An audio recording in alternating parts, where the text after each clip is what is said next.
So you got some extra money, you're wanting to invest for your comic collection. So what do you invest in? Well, I've got something you can invest in that probably nobody else is telling you about.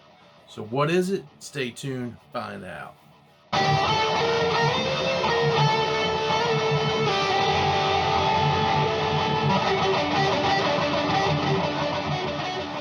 What's up, everybody? It's the Dude Without Fear here. I appreciate you stopping by and watching this video. So, Uncle Sam decided to give you a few measly little bucks to try to make up for being a super big douchebag last year, right? Well, I don't know if that makes it up to you or not, but I do know that whether you're watching this because you got some extra stimulus money that you don't actually need because you haven't stopped working through the pandemic, or you've got income tax money or birthday money or whatever time you're watching this video, what I'm going to tell you to invest in, it will always be worth it. What it is something that I have wanted for quite a while, but I wasn't willing to shell out the money to get it. And I finally did it. I got some money from old Uncle Sam that I didn't need. And I said, okay, well, now's the time. I'm going to invest in this thing that I've always wanted. So I've been collecting comic books every week since I was 13 years old. And I could go to this file cabinet that's over here, pull out the first comic that I bought that started my time collecting consistently since then. And so my collection, I have, over 9,000 books in my collection. And so my collection, while it has monetary value to me, it also has a lot of sentimental value to me as well.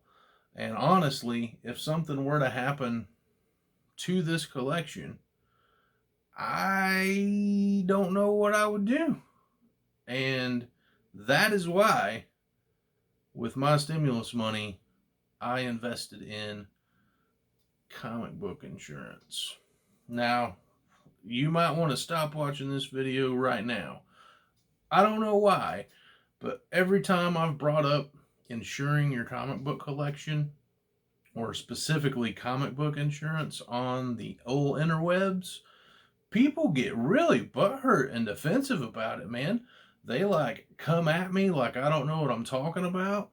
And they're like, my insurance covers my comic books. I don't need to buy comic book insurance. I got a homeowner's insurance policy. It's like, well, bro, I've been working in insurance for over a decade. So is my wife. So is my brother. I freaking know what I'm talking about. So I'm here to tell you that it is super important, if you are a serious collector like I am and you don't want to see your years of hard work lost to a fire or, just destroyed, then you seriously need to think about insuring your comic book collection, because your normal renters or your homeowner's policy, it's not going to cover it. And I'm going to show you what I'm talking about. Let's take a look. Alright guys, I'm just going to really quickly show you in my own renter's insurance policy that your comic book collection is not properly covered by this type of policy or a homeowner's policy. This is just a standardized renter's insurance policy. It's a very standard contract. The majority of your basic insurance policies are going to contain this very similar language to this. Regardless of what company you're with, they all pretty much contain a lot of the same language. So, I'm not going to read it to you really. I'm just going to show you because insurance is very boring. So, under property coverage, it just defines that your property is covered And then it shows you down in this section that there are limitations to how much they will pay out for certain types of property on your policy and certain losses under that type of property. And then it shows you property that is not covered under your policy. Now, neither in neither section does it say comic books specifically are covered or not covered. So so if they don't specifically list them as being excluded, then how the contract reads, then you can determine that that is included in your contract. Okay, so comic books would be covered under your renters or homeowners insurance, but the problem is how you get paid for your comic books. And I'll show you right here under conditions, loss settlement. Covered property losses are settled at actual cash value at the time of loss, but not more than the amount required to repair or replace. So actual cash value, this is the best way that I can describe it to you, okay? So let's say you inherited from your dad a 1968 Dodge Charger, your dream car, and you are wanting to insure that car. So you just put it on your old Geico automobile policy, and you get in a wreck. Well, sad to say that's policy most likely is going to be paid out in actual cash value, which means how much the vehicle is worth minus depreciation. Now, actual cash value does not appreciate, it only depreciates, okay? So instead of getting the, thousands of dollars that you've put into this car to restore it and make it perfect, instead of getting the collector's value of this car, you're going to get how much a 1968 car would depreciate down to. And considering that they only cost about $3,500 brand new, you're probably not getting anything for that car, okay? It's just totaled, you pay your deductible, and you're out $500. So that sucks, okay? So actual cash value pays you out what it costs for the vehicle minus for the item minus depreciation, okay? So what you want is an agreed upon value or replacement cost, okay? And so if you have an agreed upon value, then when you insure it, if something happens to it, you insured it for, we'll still use the Charger. You insured it for $100,000. And so you and the company that insured it for you for that agrees that it's worth $100,000. So if something happens to it, that's what you get. Now, replacement cost is how much it costs to either repair or replace the item that was lost, okay? And so that is what you want. Replacement cost or agreed upon value. So let's go back to the policy real quick. Now, my renter's insurance policy does offer an optional endorsement that I can add to my policy for scheduled personal property. It says this endorsement allows us to offer open perils coverage for your valuable items such as jewelry, furs, cameras, musical instruments, silverware, fine arts, and golfers' equipment. Losses on scheduled items are not subject to a deductible, and these items will be covered up to their insured value. So that's a lot better, but that doesn't mention comic books. And when you go to the section about that personal property, there's a section that says property not eligible.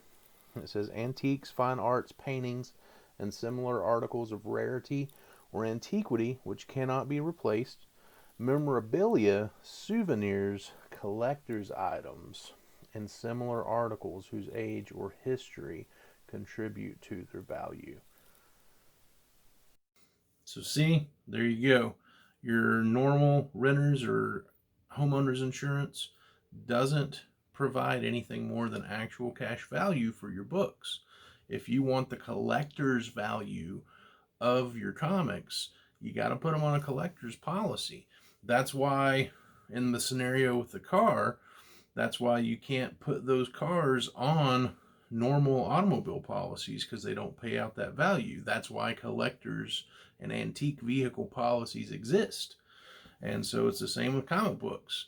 If you want your collector's value of your books, if something were to happen to them, you gotta look at insuring them. So, since we're looking at insuring them, let's take a look at some companies that offer comic book insurance. Now, there are a few companies that provide collectible insurance, and it's very easy to find if you can use the internet. You just go to your search engine of choice and type in comic book insurance, and you're going to find, really, there's three big ones that I've seen, and there's more than three, but a lot of them use a certain one. So just going to go through the ones that are available. Number one, we've got Collectibles Insurance Services. Now, I really liked Collectibles Insurance Services. I really liked what they offered. So this, you can see, this is, just a breakdown of the coverage that they offer. And the thing about Collectibles Insurance Services that was very attractive to their policy was they have an automatic increase of how much your policy is worth, and it increases by 1% every month. And that's really good if you buy new comic books every month, or you're constantly buying and adding to your collection, because you can just have that on there, and you're automatically, in your value of your collection that it is insured for is automatically increasing while you are adding to it. You don't have to call in and add it. You don't have to go online and add it. It's just automatically updating it itself, which is pretty rad. It's pretty awesome. And they have deductibles. You can set how much you want to pay out in the event of a loss, and they start at $0. You can have a $0 deductible if you want. So that's attractive as well, but they were kind of expensive. Was kind of a little bit too pricey for my taste. Next up, we've got American Collectors Insurance. And American Collectors, I know them from, automobile insurance. They do collectible automobile policies and things like that. And so I'm very familiar with them, and they're a big name in the insurance world. And so, they have very similar coverage options that are available, perils that they cover for, like Collect Insure did. And the thing that really captured my attention from them was that they do not have a deductible whatsoever. There is no deductible. I don't have to provide anything to them to start the policy. You just have to, keep a database of your stuff, and in the event of a loss, you just have to give them your database. And so, that's okay. Well, I use CLZ. I've got a database. Cool beans. I have to have values on it, so I got to work on making sure everything's got values updated. But, they need a database. Okay, cool. They do not have that automatic 1% increase, but they were about half the cost of Collect Insure, and that is attractive. And then you've got Markel, and Markel is they were the most expensive of the three that I quoted, and so I didn't really look into their coverage a lot.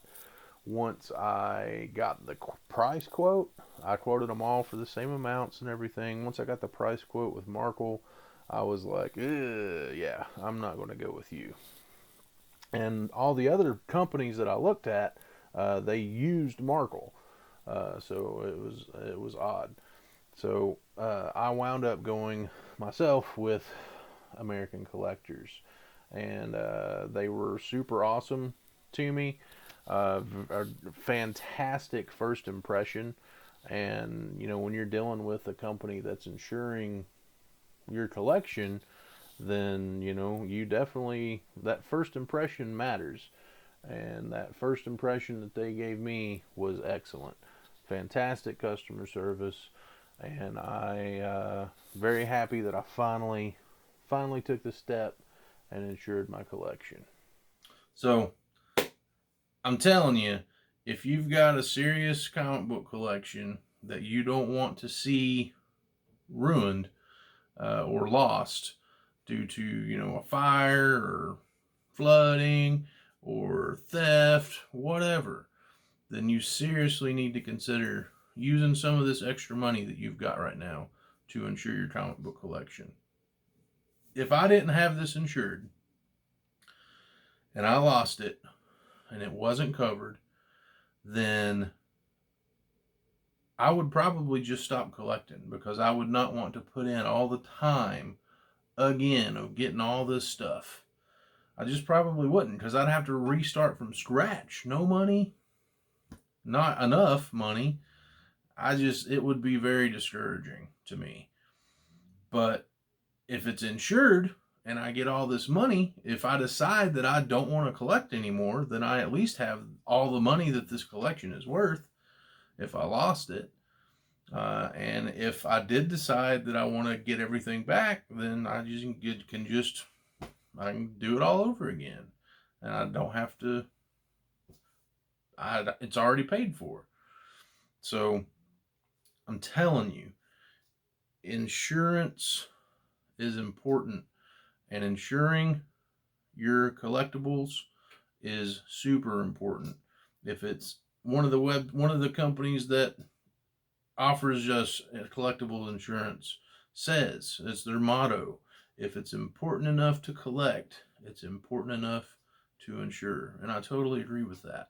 So let me know what you thought in the comments of this video. If you liked it, give me that thumbs up. Hit that subscription button. Become a member of the crew without fear.